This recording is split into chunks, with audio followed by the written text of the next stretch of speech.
Hi കൂട്ടുകാർ, അസ്സലാമു അലൈക്കും വറഹ്മത്തുള്ളാഹി തആല വബറകാതുഹു. 4ാം ക്ലാസ് വിദ്യാർത്ഥികൾക്ക് അടുത്ത എക്സാം വരുന്നത് ഖുർആൻ ഹിഫ്ളാണ്. അപ്പോൾ നിങ്ങൾക്ക് 2025-ലെയും 2024-ലെയും ചോദ്യപേപ്പറാണ് ഞാനിവിടെ പോസ്റ്റ് ചെയ്യുന്നത്. അപ്പോൾ ഇത് കണ്ട് ഇതിലെ ലഫ്ലുകൾ മാത്രം പഠിച്ചു വെക്കരുത്. നിർബന്ധമായിട്ട് നിങ്ങൾ ശ്രദ്ധിക്കേണ്ട കാര്യങ്ങളുണ്ട്. അപ്പോൾ വീഡിയോ മുഴുവനായിട്ട് കാണാം. അപ്പോൾ ഇവിടെ സൂറത്തുൽ അഹ്കാഫാണ് നോക്കി ഓതാൻ വന്നത്. അപ്പോൾ നമുക്കതന്നെ വരില്ല. നമുക്ക് മദ്രസയിൽ നോക്കി ഓദിച്ച ഭാഗങ്ങൾ എവിടുന്നും വരാം. ഏതാനും ആയത്തുകളെ വരുള്ളൂ. പക്ഷെ അത് നമ്മൾ 2ലും 3ലും ഇപ്പം 4ാം ക്ലാസ്സിൽ പഠിച്ച സാക്കിനായ നൂനിൻ്റെയും തൻവീനിൻ്റെയും വിധികൾ, മദ്ദുകൾ പഠിച്ചു. പിന്നെ ഉന്നത്ത്, മഹ്റജ്, സിഫത്ത് ഒക്കെ മനസ്സിലാക്കിയിട്ട് നമ്മളത് ഓതി കൊടുക്കണം. അപ്പോഴാണ് നമുക്ക് അവിടെ 50 മാർക്ക് മുഴുവനായിട്ട് ലഭിക്കുള്ളൂ. അതുപോലെ തന്നെയാണ് ഹിഫ്ലിൻ്റെ ഭാഗങ്ങളും.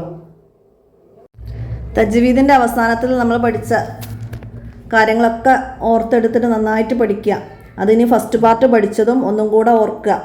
ആയത്തുൽ കുർസി, ആമന റസൂല്, സൂറത്തുൽ ആഷിയ, സൂറത്തുൽ ആയില, പിന്നെ ബക്കറയുടെ ആദ്യത്തെ ആയത്തുകൾ, പിന്നെ നമ്മൾ ചെറിയ ക്ലാസ്സുകളിൽ പഠിച്ച സൂറത്തുൽ ഹുമസ, സൂറത്തുൽ അസ്ർ, മുത്തക്കാസിർ, സൂറത്തുൽ കാരിയ, സൂറത്തുൽ ആദിയാത്ത്, സൽസാല, സൂറത്തുൽ ഖദർ, സൂറത്തുൽ തീന്, സൂറത്തുൽ ഷർഅ്, സൂറത്തുൽ ളുഹ, ഖുലിയായുൽ കാഫിറൂൻ, ഇങ്ങനെയുള്ള സൂറത്തുകളൊക്കെ നിർബന്ധമായിട്ട് നോക്കുക.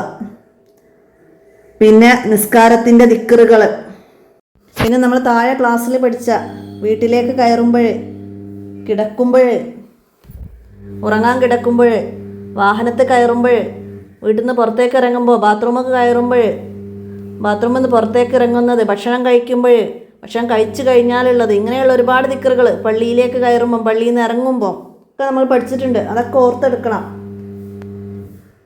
പിന്നെ ഫിഖ്ഹിൽ നമ്മൾ പഠിച്ചിട്ടുണ്ട് നിസ്കാരത്തിന് ശേഷമുള്ള ദുആവും ദിക്റുകളൊക്കെ. അപ്പോൾ അതൊക്കെ നന്നായി മനസ്സിലാക്കി പഠിക്കുക. എന്തായാലും അവിടെ നിന്നൊക്കെ നിങ്ങൾക്ക് ചോദ്യങ്ങൾ വരും എന്ന് തന്നെയാണ് എൻ്റെ പ്രതീക്ഷ. മറ്റു ക്ലാസ്സുകളിലൊക്കെ താഴെ ക്ലാസ്സിലുള്ള ദിക്റും ദുആവും ചെറിയ സൂറത്തുകൾ, നമ്മൾ വല്ലുഹ അങ്ങനെ പഠിച്ച സൂറത്തുകളുണ്ട്. സൂറത്തുൽ ഹുമസ, സൂറത്തുൽ അസ്ർ, സൂറത്തുൽ തകാസുർ, സൂറത്തുൽ കാരിയ, സൂറത്തുൽ ആദിയാത്ത്, സൽസാല, ഖദർ, തീന്, ഷർഅ്, സൂറത്തുൽ ളുഹ, ഖുലിയായുൽ കാഫിറൂൻ, അതൊക്കെ നന്നായി മനസ്സിലാക്കി ഓർത്ത് പഠിക്കുക. അപ്പോൾ ഇതാണ് നിങ്ങളോട് പറയാനുള്ളത്. എല്ലാവരും ഉപകാരപ്പെടുത്തുക. വീഡിയോ കൂട്ടുകാർക്കൊക്കെ ഷെയർ ചെയ്തെടുക്കുക. അസ്സലാമു അലൈക്കും വറഹ്മത്തുള്ളാഹി വബറകാതുഹു.